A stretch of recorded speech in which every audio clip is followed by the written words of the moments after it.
Hello and welcome to day 11 of the Happy Poly Day series. I am back after a brief absence yesterday. I was a bit ill, but never mind that. Today I am joined by Michelle, who runs the account Polyamorous Well Asian, and we're going to be talking about being polyamorous and Asian. Michelle, tell us more about yourself and what you do on your page. Yeah. Thanks. Thanks for having me on. Good to chat with you again. Hello from across the Pacific Ocean. My name is Michelle. Hi, I'm in Portland, Oregon, and I started the page Polyamorous Well Asian almost 2 years ago right now, which is sad to think about because it was like when lockdown started. But yeah, the reason why I started the page was because I was trying to look for more representation, like within polyamory in general, and then I realized I was having a hard time finding a lot of like other Asians where it's like, well, I know I'm polyamorous and Asian. I know they're out there. And at that point, I'd been polyamorous for about like 8 or 9 years. And I was like, well, I feel like I have a lot of experience and I think I'm probably able to articulate that in a helpful way. If anything, this will just be like a Finsta or something where I can just like, blurt out random opinions and whatnot. But then I guess it resonated with people. And so here I am now. Yeah. Yeah. No, like I love your work so much. Because you don't just kind of talk about like the polyamorous and Asian experience, but also kind of just generally like your thoughts on, like coming out to family and, dealing with kind of like early like the polyamorous affirmations post that you made a while back, like that was like a really nice one. And I particularly love the aesthetic of your page because like as you know, like my page is a mess and has no aesthetic, and so I always really admire people who are able to kind of keep something consistent. And you're so prolific, like holy shit, like I like all the time I keep like especially like you're like a multi-platform queen as well. Like so prolific, all this stuff. And I know you're like in school as well, and I'm just like, damn. Yeah, well, not anymore. I finished my degree in October, right, so yes. basically just kind of doing this full time now. Thank you. Yeah. No, my parents are very disappointed that I basically just like put my law degree and what I was going to do with it on the back burner because of this whole thing. But we can talk about Asian parents later on in this call. Yep. Yeah, you and I actually, for those of you who don't know, Michelle actually did a live like ages and ages ago, feels like ages ago now, where we talked about like orgies and sex parties and that kind of thing. We're both like very much like into that kind of thing, and so very very excited to kind of get into that as well, because like the whole stereotype about like Asian women being like really submissive and demure, like we're very much not that. I think we take charge. It's like yeah. Well, I don't know how much I like take charge. I still definitely am more of like a passive type person, but like very much what you want for sure. Oh yeah, no, for sure. Like I guess like my first question for you, Michelle, is your polyamory origin story. How did you come across polyamory, get into it, and in particular, are you one of those people where kind of non-monogamy felt natural to you, or did you like struggle with it a bit more at the start? Yeah, I mean, like, people who've been around for a while will know my origin story, but basically I guess you can take it back to like when my parents divorced when I was about like 6 or 7, and I think that's when I started developing these kind of like misgivings about monogamy and like conventional romance and stuff. Although like as a kid especially, I didn't have the vocabulary for it. There wasn't anything surrounding societally that was like reinforcing these misgivings. So it's just stuff that was kind of like in the back burner of my mind for years and years and years. As a teenager, it kept being more like, watching media and being a bit more critical of like the portrayal of romance and stuff in media, where it's like, oh, the the typical love triangle, which is more of like a love corner, where it's like, oh, you have to pick between these two like seemingly compatible people, but they always give one person like some fatal flaw or whatever. But it's like, oh, isn't there a way that adults can like I don't know, talk it out and like share? Can they do that? Is that a thing adults can do? So I remember having these kind of thoughts, but again, not really having the formal vocabulary for it. And just kind of like, again, just put it on the back burner and still basically on the monogamy train for all intents and purposes. When I was about 18, I met who would become my first boyfriend. And he was so many red flags, but he was already involved with someone who like he didn't tell me about for a while until like I think he like, if I remember right, because this was like 10 years ago now, like he would kind of drop hints because he like shared his social media with me, and like there were pictures of them together on his social media, but like he never said it out loud specifically. And eventually he recommended that I read the book Sex at Dawn. Read the book Sex at Dawn. And when I saw it and when I saw what the book was about, I was like, okay, I think I'm picking up what he's looking. So I was reading the book. And like, of course, since then, there's like, been a lot of critiques about, how actual, if, how much science there actually is in Sex at Dawn.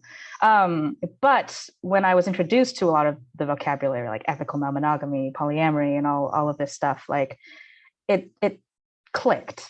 It really made sense. And I was like, oh my God, all of these, all those misgivings, all of these things that I'd put on the back burner for so long, like there are adults who do this and have done this, I guess, in the history of humanity.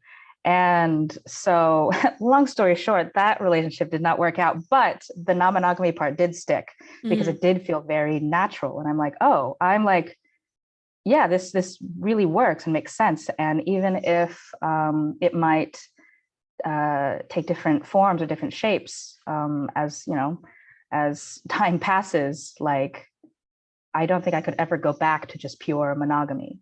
Yeah. So that's the nutshell. Wait, so let me get this straight. So he didn't tell you about this other partner that he had rather, and then he gave you Sex at Dawn, and then after you finished reading Sex at Dawn, you were like, yeah, like I resonate with like the stuff that was in this book, and he was just like, surprise.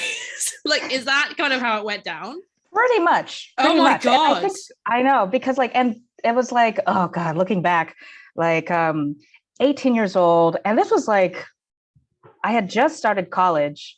And so just kind of entering that new chapter of like adulthood or whatever, the life after high school, and you're no longer a kid anymore and you're becoming an adult. And so I think I was definitely too like open without enough discernment.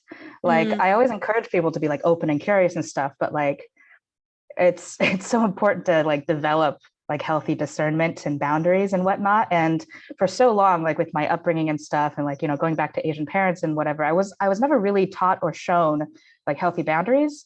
And if anything, having healthy boundaries seemed to be sort of negative, where it's like, it's maybe disrespectful or something to like put your foot down and kind of like preserve your own like safety and well-being, and that's like selfish or whatever. I see. So talking back. Right, exactly. So a lot of can't remember where my train was going, but yeah, that's how it went down. Yeah. Okay. And so you've been actively practicing polyamory since you were 18. Which is kind of similar to my journey in that, like, well, I didn't start polyamory specifically until I was around 20, but I had been kind of, in open relationships and, doing like general non-monogamy since I was 16. So, because so you've been practicing all this for a little bit longer than I have. So, how have reactions of the people around you changed over the years? Because on my end, like as like a relatively young person like practicing non-monogamy, a lot of people just assume that like that it's a phase, and that like I don't know any better, and I'm just kind of like experimenting and stuff, and eventually I'll settle down when I'm older, and presumably I will still be practicing polyamory in a couple of years, and I wonder at that age like how people will react. And so I'm just kind of wondering on your side, like, have you noticed like a change as you got older? I think for me, I compartmentalize a lot. And Okay. especially with my early experiences with like, trying to talk to my family about my like relationship and stuff like that did not go well. Like my Mm, mom wanted to kick me out and my mom was all like, oh, this guy's gonna like make you drop out of school and you're gonna get into drugs. And if you get pregnant, I'm not gonna be there to help you. Like it was really harsh. whoa. So that in my mind was just like, well, note not to bring up kind of sensitive or very personal things up because Hmm. my mother is not going to handle it very well. Hmm. And I think I, did this as a kid, just a lot of compartmentalization. And Hmm. so I would say that, yeah, anyone who does know that I'm non-monogamous and knows a lot about my life, or just people who are close to me and who I like know are cool with it. Hmm. And I don't think I like very like actively hide that I'm non-monogamous. I just feel like in a lot of cases it just doesn't come up. Yeah. And I feel like I talk about this a lot, where it's like whether it's worth the emotional labor to even Hmm. bring that topic up, Hmm. because like I don't care if Yeah. you think non-monogamy is moral or immoral or whatever. Like I Yeah. don't care if you have negative opinions about polyamory. If I think you might have that, I won't bring it up. And that doesn't mean that I feel like, for me, because I know this can be different for a lot of people. Like I don't think I'm having to hide myself necessarily. It's like, no, I'm protecting myself from people who like, don't matter at the end Yeah. of the Yeah. day Yeah. with regard to that. Yeah. So I feel like definitely feel more secure, I Hmm. guess, in my identity as a non-monogamous person, and definitely have created healthier boundaries of feeling like, oh, it matters if these people know. It doesn't matter if these people know or not. Yeah. Yeah, definitely. Like I think different people put different amounts of kind of, value and stock into like whether their loved ones, accept them, or maybe not so much your loved ones but like your family of origin, right? And I Mm-hmm. remember like when you made a post about coming out to family, and there's a line in that post of yours that I have since quoted to many, many, many, many people, because I just think like it was one of those like moments for me. Like no, genuinely. And like that line of yours in that post was something along the lines of um the opinion of those who do not truly seek to understand you is vastly overrated. Mm-hmm. And like I was just like, oh my god, oh my god. Like literally I just had a moment. I was just like, why have I Mm-hmm. been focusing on it? It doesn't matter. Like they don't matter, and they have Mm-hmm. never, why am I putting so much effort into like making my parents understand me when they have never kind of reciprocated that effort in return? Why am I bending over Yeah. backwards to kind of try and appease them and like make them understand something that they don't want to do, right? Like if this Mm-hmm. I was in a relationship and I was bending over backwards for someone who like wasn't reciprocating the effort, the relationship would have ended a long time ago. Why am I not applying the kind of same logic and kind of betraying my own boundaries with my parents, right? Like I literally like Mm-hmm. that one line like was so genuinely so revolutionary. Like I cannot kind of Mm-hmm. overstate in words. And so yeah, like I think that uh I think people put a lot of stock in kind of coming out to their family of origin, coming out to friends, and kind of being scared of a potential like negative reaction and that kind of thing. But I think I've reframed it in my mind as I'm speaking my truth, and like if people kind of can't accept that, then it is no loss to me, right? Like I've spoken my Mm-hmm. truth and they've spoken theirs, and that's not compatible. um but yeah, like so like anyway, that I just kind of wanted to talk about that post in particular because like it was so good. I just need to gush to you about like how much that meant for me. Yeah.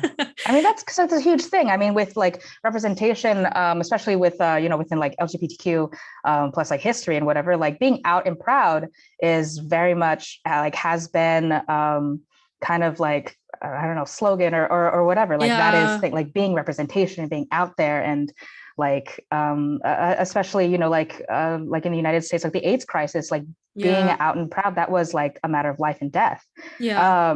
to get like representation and to get like awareness, so Yeah, for that sure. it's a huge public health crisis, and especially these days with like social media and stuff, like it's easier for people to like come up here and um, for better or worse kind of like perform Mm. outness, Yeah. and I think, yeah, that can have a lot of benefits where it's like, yeah, it's really good to see representation. I mean, like, we're here talking, and I think that's super important. And on the other hand, I think it becomes, unfortunately, I don't know, I think it like gets co-opted, or it becomes kind of shallow, where it's like, oh, that's it. You have to like put your face in front of the screen, and that's like, you know, the big win. But like, like I think at the end of the day, like it can be both, whereas on the one hand, it can be very helpful. On the other hand, it can be very overrated, and I think a bit overstated in its importance to a degree, because like at the end of the day, the goal is to exist. Yes. The goal is to exist. Yes. And like not owing anybody anything, just being able to exist in peace. Yeah, for sure.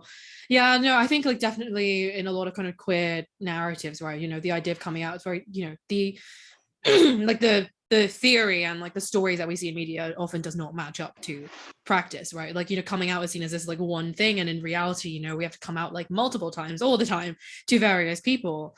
So speaking of, you know, theory not matching up with practice, I wonder, you know, on your polyamory journey, you know, you read Sex at Dawn, you kind of like familiarized yourself with kind of non-monogamy. I know you were kind of chucked into the deep end, right? Because like your partner was just like, yeah, I already have another partner. So you never really had a moment of like, yeah, let's kind of, yeah. So, but then I would like to know, you know, like, was there anything in particular that you thought, you know, was the case like in non-monogamy that later turned out not to be? You know, was there any kind of thing where, you know, practice did not match up to what you had learned in theory?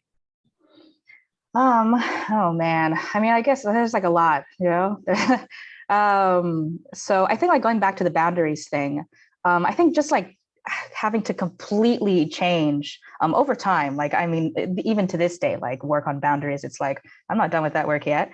Just having to kind of reconceptualize what it means to be, you know, a individual as well as an individual as part of like a collective. Which is why I also talk about like, you know, non-monogamy and politics all the time, because it's like that's very interrelated. But like, yeah, how to maintain my own autonomy and like respect myself and respect others' decisions, while also you know, being part of a cohesive whole. Because I really thought like I had to like sacrifice a lot of my own comfort and well-being in order to, you know, bring greater contentment and satisfaction to the whole. Like I definitely had the misconception that like I had to be like BFFs with my metamors, that we had to hang out all the time as like in like a triad of sorts, and that I had to be like really okay with everything, and that because I was really afraid that and like looking back on this, it was a lot of like my boyfriend at the time kind of putting this in my mind that like, oh, I might not be polyamorous, that I might be monogamous at the end of the day, even though he hadn't been practicing non-monogamy long before we had even met. So, so it's like blind leading the blind. Like, right, exactly. Yeah, I call it that all the time, because like as an 18-year-old, and also he was like much older too. He was like 32 at the time, and so I was like kind of like relinquished a lot of like personal responsibility in a way, and just like kind of following his authority blindly. But yeah, there was a lot of me pushing myself outside, like way beyond my comfort zone and safety zone, to prove that I was like good enough for this kind of radical new structure. That I wasn't just trying to these days learning like the term like cowboy or cowgirl. I wasn't trying to cowgirl or whatever and try to like steal my partner away from non-monogamy or any of his partners. If anything, at the end of the relationship, like come to find out that I was much more like, I guess I try to stay away from like natural or unnatural, but I feel like much more suited in a way for like a lot of non-monogamous type of structure than he was. Which like I still to this day still get a little angry about. But but yeah, there's a lot of misconceptions about that I think are a lot of misconceptions in a lot of like monogamous relationships, and a lot of like mononormativity of like the kind of the martyrdom. And in order to make your partner happy, like it's almost romantic to sacrifice your own like mental well-being or like physical resources or something. And so I think that was probably the biggest thing that was different in my head than in real life. Yeah. Yeah, no, and I do think that like there is a certain amount of coercion that some people can exert in those scenarios where they're like, oh well, if you express any kind of negative emotion, if you get jealous or insecure, like maybe you're not cut out for this, and it doesn't give you any room to like feel this out and see if it's for you. And like I think that like mainstream polyamorous narratives tend to kind of pathologize jealousy as this thing that like you have to kind of clamp down and eradicate and like eliminate as soon as possible. And it's kind of like, well, like sometimes sure, like the jealousy is caused by your personal insecurities and traumas and that kind of thing, right? But sometimes it can also be caused by like your partner literally not meeting your needs, and the relationship being unhealthy. Obviously if your sense of loss and your sense of scarcity is very much based in reality, like obviously you're going to feel jealous. And I think people don't talk about this enough. Everyone kind of just sees it as an internal issue, right? And there's an amount there, almost there's an amount of gaslighting that can occur because of that. If like your jealousy is actually caused by something external, but you keep telling yourself and everyone keeps telling you that like it's your problem and it is internal, you have to like sacrifice your boundaries and like kind of work on yourself, and like no one's going to be there to support you because this is like your own thing and no one can manage your feelings for you, right? Like your feelings are not my responsibility. That phrase I feel like gets taken way beyond its original meaning. And so and that can be super harmful, right? Like that kind of sense of like self-doubt, and you constantly need to prove yourself as like a good polyamorous, as like good like practitioner like of the theory or whatever. And we don't work like that. This is something as thorny as relationships shouldn't. You shouldn't treat it like you're taking a seminar on something. Like it's not the same thing. So I think like you talking about that really like brings to like that point that I feel like a lot of people really need to hear, that like if you're struggling early on your journey, that's normal, because like we literally have like a lifetime mononormativity to dismantle, some more than others depending on how late kind of you started your journey or whatever. But like I think that like indoctrination is real, and I think that doing something that you weren't taught to do by society or like whatever is difficult, like whether it's being queer or like being non-monogamous, like even if like being queer, obviously like that's like your identity, right? That's your sexuality, that doesn't change. But then like all the internalized homophobia that you may experience, like all the kind of shame that has been put on you, like that can make actually putting your identity into practice difficult. And I think people don't talk about that enough. Like they're just like, oh, you come out and then everything's immediately easy. Like no, that's just not how it works. Sometimes it's harder. Sometimes it's harder, and that's why people stay in, because like it's often not often, but sometimes it's not worth it. Absolutely. So I know that you identify as solo polyamorous, and I've had a few solo polyamorous people like in this kind of series so far, and I feel like it's often a very like misunderstood relationship style. Like I said in another call that like I feel like it's like the I feel like there is a certain group of polyamorous people who don't like solo polyamorous because like they feel that solo polyamorous people are trying to like demean like the entire concept of polyamory, having like multiple commitments or whatever, because they're like, oh, if you never like live with anyone, never get married to anyone, never have kids with anyone, like that's not commitment. And it's complete misunderstanding of like what solo polyamory is and that kind of thing. So I want to ask you, like, what does solo polyamory mean to you? And I guess like at what point in your journey did you realize that solo polyamory was the best fit for you compared to like other types of polyamory? Because like there's like the point where you discover non-monogamy, and then there's the point where you discover solo polyamory specifically. So like what was that process like for you? And like whenever ask this question of like, oh yeah, what's what does it mean, where it's like it's varied, because right, like I mean like you've talked to people and like people get have different answers, and it looks very different for a lot of people. And so like there's just like the rest of non-monogamy, there's no one right way. It seems like for me, when I use the term solo polyamorous, it generally means that like I'm not interested in looking to live with any partners or necessarily like combine finances and whatnot, which doesn't mean that I'm against like providing or receiving support from partners, which can come in a financial sense, but it's like, we're not paying a mortgage together yet. Yeah, so solo polyamory for me, like this past year is my first time like living alone, and it's awesome. It's much more expensive, unfortunately, but it's awesome. But yeah, like before I lived with like roommates and stuff. But yeah, my first relationship, that boyfriend was the first and only person that I've a partner that I've ever lived with, and lived with him for about like 2 or 3 years. And toward the end of that relationship, a part of what helped facilitate the crumbling of that relationship was me realizing how much alone time and like my own personal space that I need to like recharge and to just feel like relaxed. Because I think even with the people that I care about and love the most, there's always still in my head like the social brain that's on, and that's like watching and monitoring, and and I think for me, like I get exhausted a bit, and I become like not my best self when it becomes like a bit too exhausting to kind of like monitor and watch and all that stuff. So being alone and having my own space, very important for me to be able to show up to my relationships like in like the best way that I can muster. And also for me, like I think I was doing like solo polyamory before I came across the term. And so when I found it, I'm like, oh, that seems to fit. So yeah, I'll pick that up.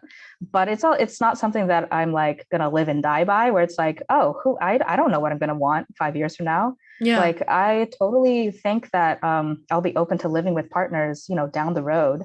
When I get older and tireder. Down the road, I'll just know more and more like the conditions that I'll need to be able to like help make that a sustainable thing for all of us. Like I'll have to have my own space and whatnot. But like it would be cool not to have to pay like, full rent for a place, and be able to like split the costs and, share resources and stuff like that. And so for me, I think, I discovered that I was solo polyamorous probably about like 5 years ago. And it's been great. I've been loving it. Like the pandemic, it's definitely sucked because of that. Not being able to have like a partner like in the next room to be like, can I have a hug? But still, I think me not being with partners, even during COVID, has been better than if I were to be in the same space with partners, because I just don't have that capacity, and it would definitely get ugly. Yeah, for sure. Yeah, like you bring up a really good point, Michelle, in that like it's okay for your labels and your identity and kind of your desires in general to change over time, right? Like I think that what a lot of people kind of fall into, like the trap that they fall into is that they end up having like to serve the label that they use rather than having like a certain label serve them.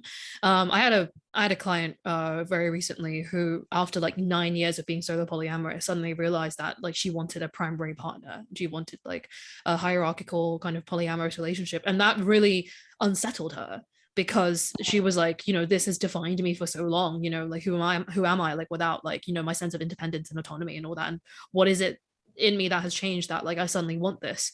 And like I think this is something that people grapple with, like if they want one thing one moment and then kind of realize that they want something else, because it feels like they've had discounted like all the time that they spent in that previous identity.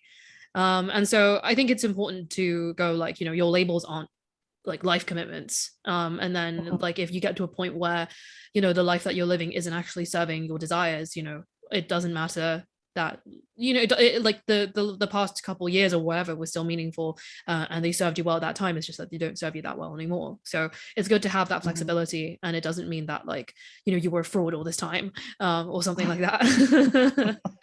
Right. Yeah. It's like, we were all babies for a long time. Like, are we like baby frauds because we're like adults now? It's like, no, it's just like, the natural passing of time and change, and you learn more about the world and you learn more about yourself. And it's like, things change. Like it's so cliche, but it's like so true. Like the only constant is change. Yeah. And I feel like that's like so true for non-monogamy, since like people have to learn and grow, I think, a lot faster or more intensely than people who follow more like monogamous or like mononormative kind of like journeys.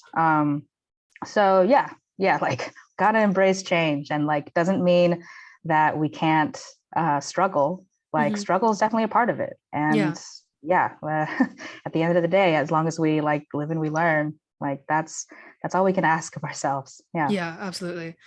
So let's get to like the meat of like what we're talking about today, which is kind of our experiences of being polyamorous and Asian, and kind of how the two have kind of influenced each other, right? And I think like the first thing that I want to talk about is that so you're solo polyamorous, at the moment you have like no plans to kind of like enmesh your life like very kind of deeply with someone else and kind of go on those kind of traditional markers of commitment, that kind of thing. So how has that gone down with like your family of origin? I really want to talk about kind of our respective experiences with Asian parents, because I understand that you've taken a very different approach to them compared to me. And so yeah, I want to kind of showcase that kind of diversity of experience and approaches. So like Mhm. how has that gone down, you being polyamorous, specifically solo polyamorous? Like are you very open with your family about it all? And then if not, then kind of how do you handle that? Yeah, so like like as I mentioned before, my mom has no chill. So the only person that like basically knows everything is my closest sister. Okay. She's like a few years younger than me. I'm like the oldest. She's a few years younger than me, but yeah, like she knows everything Hmm. and she's cool with it and stuff. And it's very funny because like she doesn't really have an Instagram, but she created an Instagram to like look at my stuff. Uh-huh. And she was reading stuff where I would mention her, like, because I say this a lot, where it's like, yeah, the only person who knows is my sister. And she like commented in all caps multiple times, like, that's me. I'm the chosen one. And I'm like, yeah, you are. Yeah, you are. Um, but yeah, like for me, it is not important for the rest of my family to know. Yeah. I'm okay with my sister knowing because like we are very connected, and like, I mean, to this day, I don't think like anyone has spent more time like very close around me than my sister. And I think the same is vice versa. Mm. Because we're only like 2 to 3 years apart. So like we just, yeah, we're Hmm. around each other all the time. Yeah.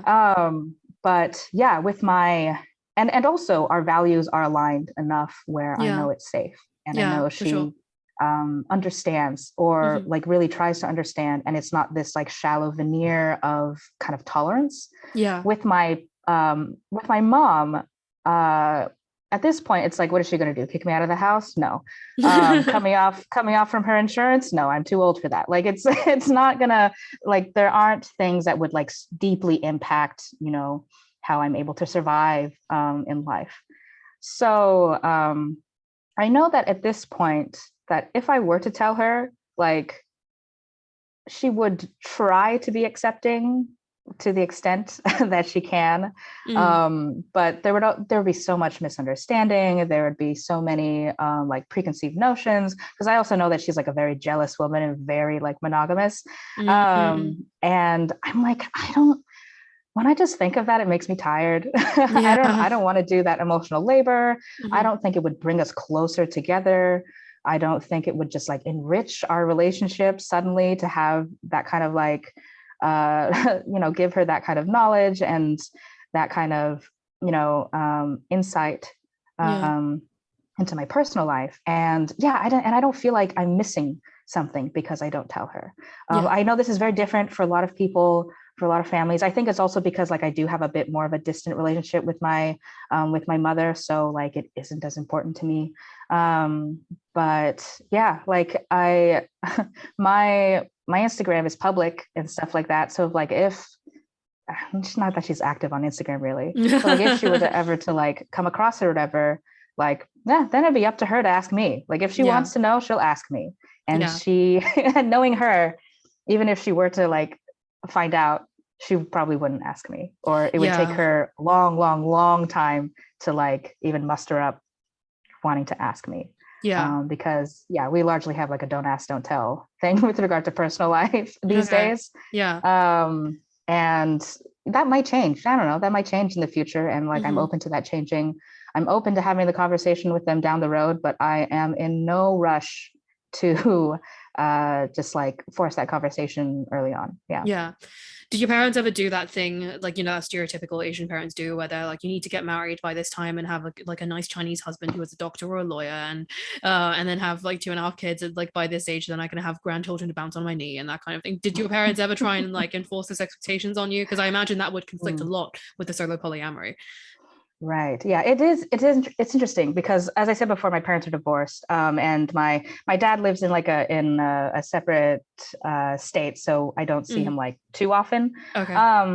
But like they are very different. Like my mom, I think definitely chose more of the assimilationist route, like American assimilationist route, and she took more of the route of like just more of like I think that like rugged individualist route. And I think when she like raised my sister and I, even though it's that weird thing of, even though like she thought like boundaries again around her or something were disrespectful, she also wanted us to, in her own way, she would not call herself a feminist, but she wanted us to be independent, like never depend on a partner for money or whatever, like never blah blah blah. And this I think was very much informed with like how her divorce and her relationship with my dad and stuff like that. Yeah. And just wanting wanting us to be independent. And also, not to air out my mom's dirty laundry too much, but like she definitely has like a thing of like a denial of getting older. And I think if any of her children, like I'm the oldest, so I would be the first one, but I chosen to be child free. And so having grandchildren would make her face that she's getting older. And she even said this, I don't even think I brought it up. Someone else brought it up and she was like, oh nope, I don't need grandchildren. I'm still young. I'm still whatever. So on that front, I know that she's never going to bother me about grandkids. Oh, right. Okay. Which is funny. Yeah. But my dad like loves children. He's much more like where he lives, like that's where his family lives. So like he's much more like the like big Asian family style, like all holidays you have like dozens of people together and stuff like that, and like very intertwined in everyone's business. And like he loves children, and he has told me like, so when am I gonna have grandchildren and that kind of thing. But yeah, that he's much more he's much less like harsh, and he definitely like I think like respects my autonomy a lot more, and so he mostly like teases, like joking but not joking, about the grandkids. But that but with my dad also, it's like I know he would be super accepting and stuff. But again, it's like, do I want to pull out the like polyamory dictionary? Do I want to explain the polycule map and how it works and it's not a fake? Yeah, like no, I don't want to do that. So that in my circumstances, the relationship escalator, that expectation, I guess, is not very strongly. I think it. I think I think in a way they've lost a lot of hope. So it's not as big an issue for me. Okay, fair enough. Yeah, my parents were very much like, they had certain expectations like of me. When I moved to the UK when I was 16, they were just like, yeah, we want you to find like a nice like Chinese boy, like to like who's gonna like be very very smart and very very successful, and then you get married young and have kids and all that kind of thing. And then I think I just kind of gradually eroded their expectations over time, as I became more and more of a disappointment. And I don't mean this to be self-deprecating. I think I'm just stating it as fact. It's not like I'm like secretly crying over it. It's fine. I know that like the life I like that I could, there was no universe where I wasn't going to be like not a disappointment to my parents. I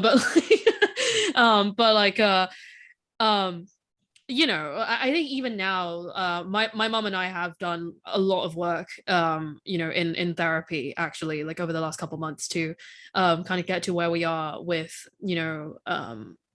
her like accepting me but being polyamorous. And even at this point, it's kind of like she accepts it, but she doesn't agree. You know, she's just like, you know, I accept that this is your life to live, and you know, I don't have any control over your choices, but like ultimately, like I do think that a relationship should be between a man and a woman, and just a man and a woman. And so like it's a tough place to be in, but then like I kind of, you know, you at some point you have to make the call of like, well, you know, is this a deal breaker, or like am I just going to have to learn to live with it?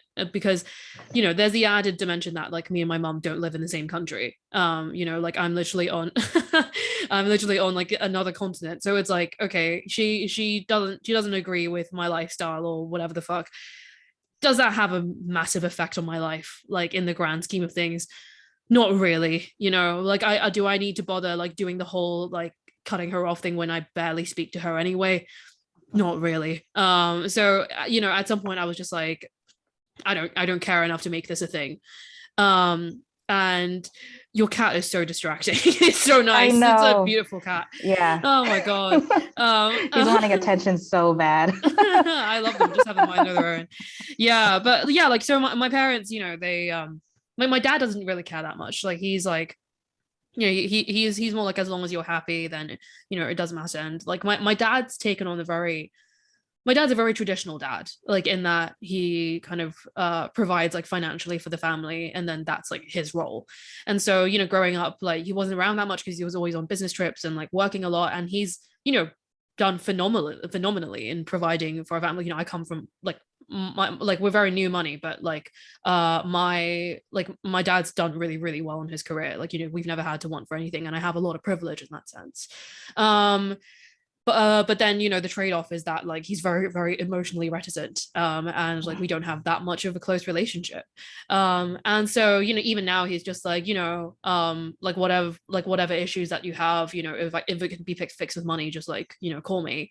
And like as long as you're happy, then like you can kind of do whatever.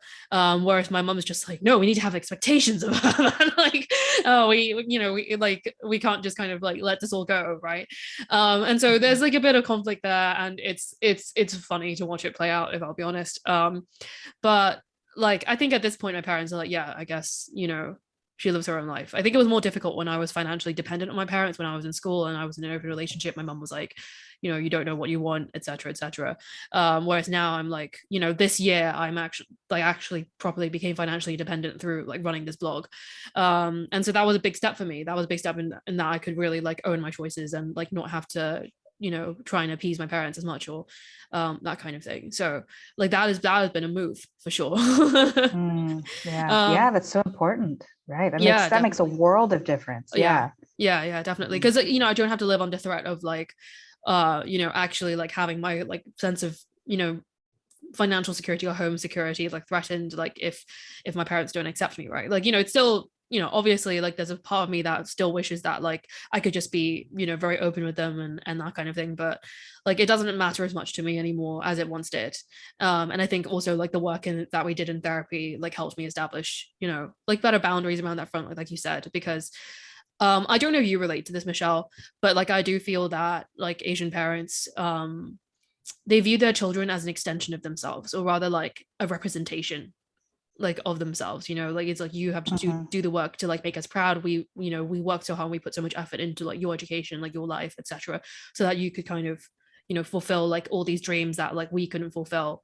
And then so there isn't so much kind of that separation, because like yeah, like you know, they see you as like the vehicle through which like their dreams are fulfilled.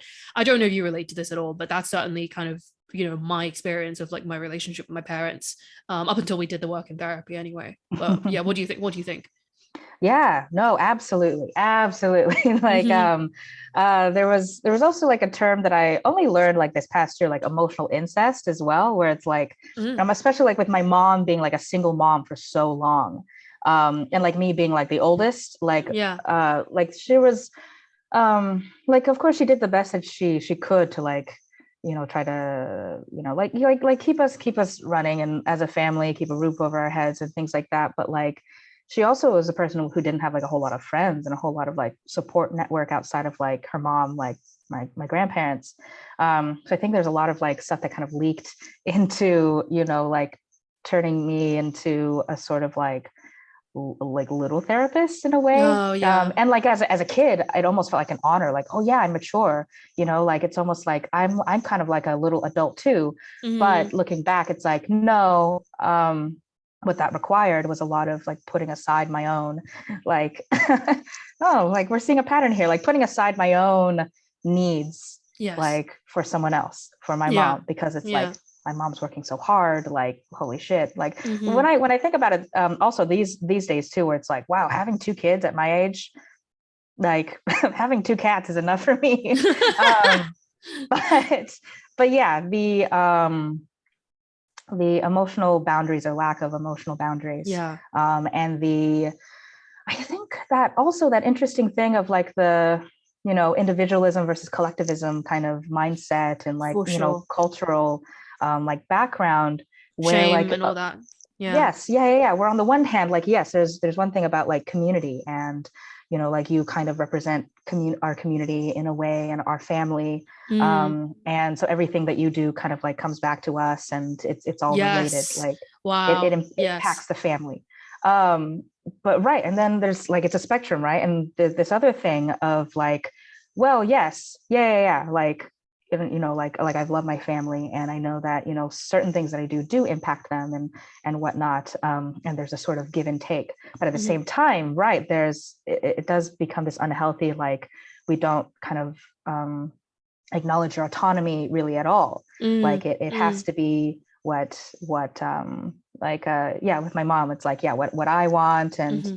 what like mother knows best kind of thing, and so you have Yes. to do that. If you don't do it, that means it reflects poorly on me as a mother. Yes. And Oh that my was God. like, yeah, Yeah. where it's like, yeah, Yeah. if you're a bad child, then people will think that, will look at me and be like, that was a bad mother. Yeah. So I No, think my mom said the that same played into thing. it a lot. Yeah, like oh my God, like I could, yeah, like literally the same experience. You know, my mom, like, you know, when I came out as bi and polyamorous, and you know, my mom didn't understand that, like, you know, sexuality isn't a choice. Like my mom was very much like, you know, what are like other people going to think of me? You know, they're going to think I raised you badly for you to turn out this way. And also like, and then, you know, and in particular, like the really thorny thing was that like I came out as bi specifically rather than, you know, as like a lesbian.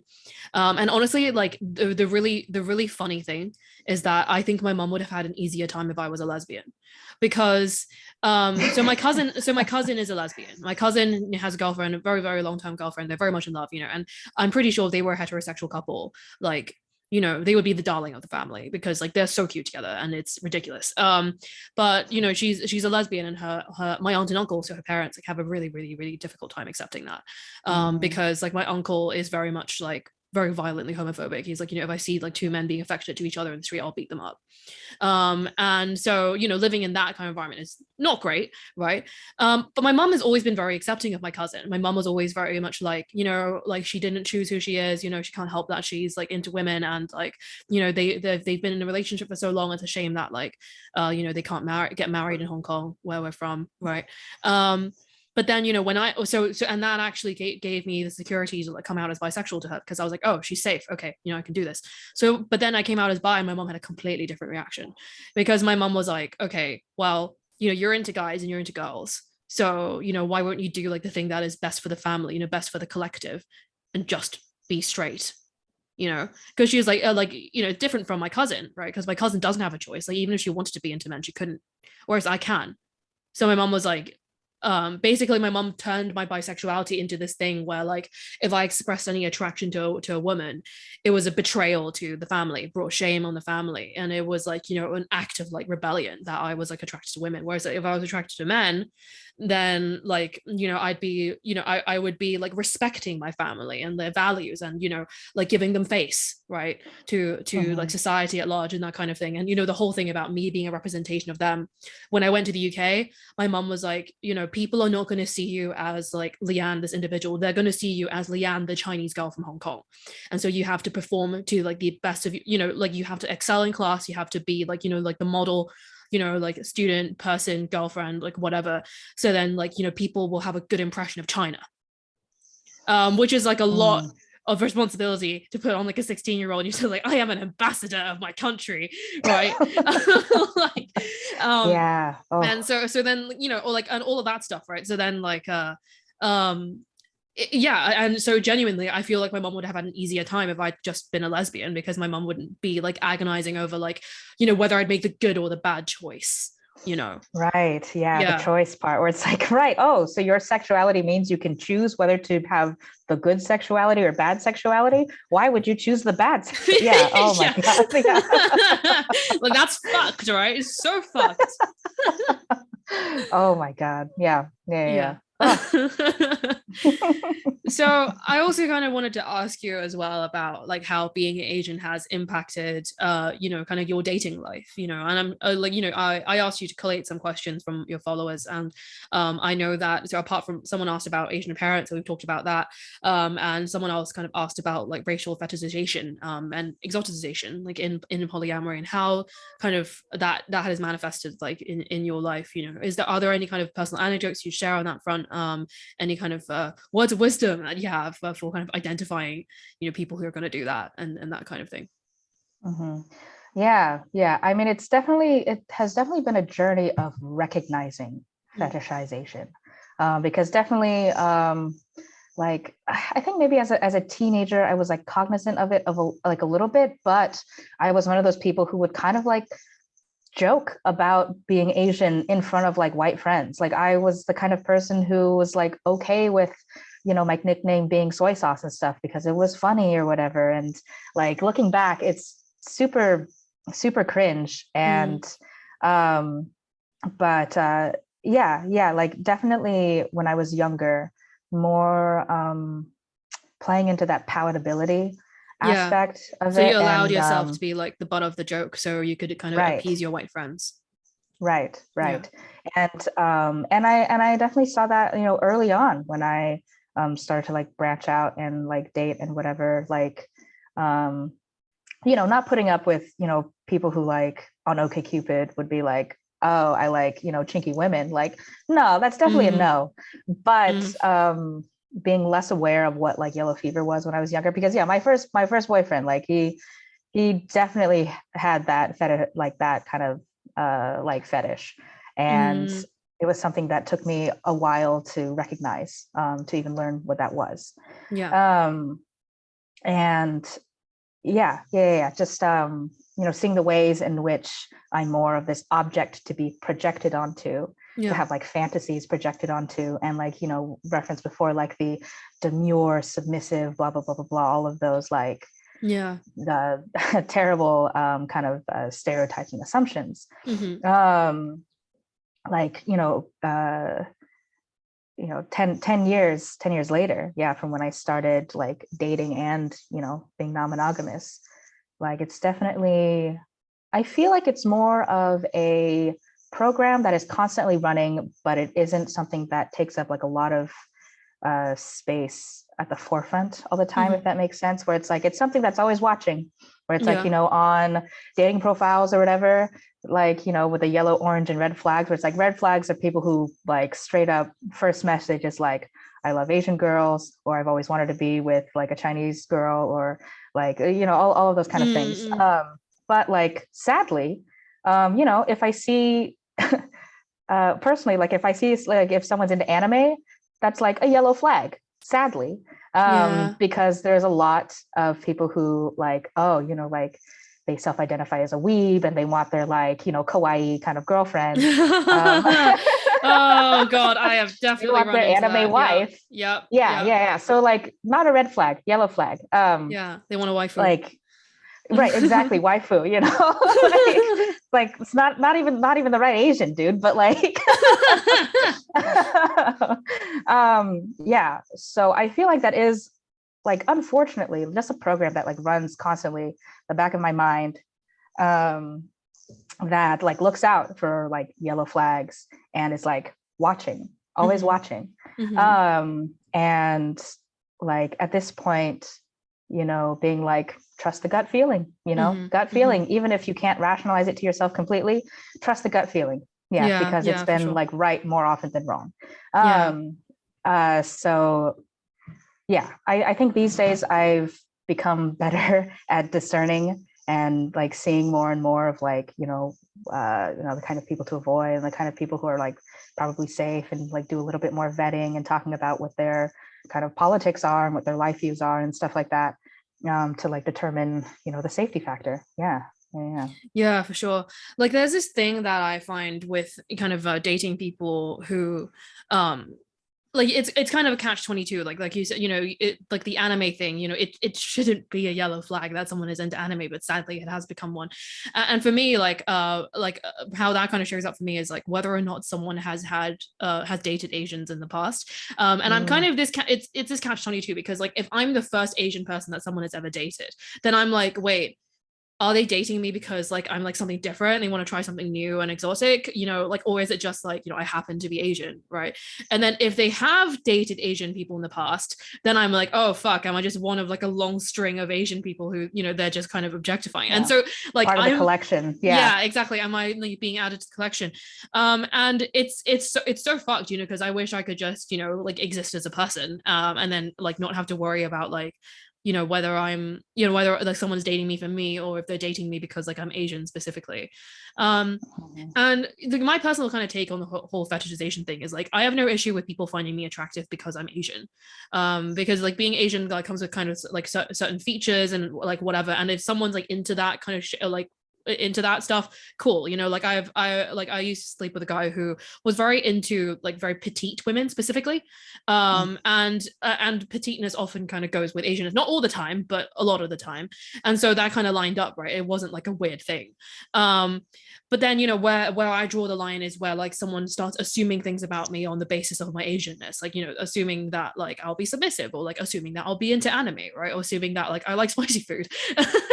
And like, oh, are you also an Asian that doesn't handle spicy food? Are we? Like I can handle like some levels of spice, but then like yeah, I definitely not as much as I should, considering, especially considering that I literally grew up in Asia. But right, my grandma is from like Sichuan, and so like she loves spicy. Like she has to make her own Sichuan like hot spice sauce. is like a hot, Yeah, it's a different and level.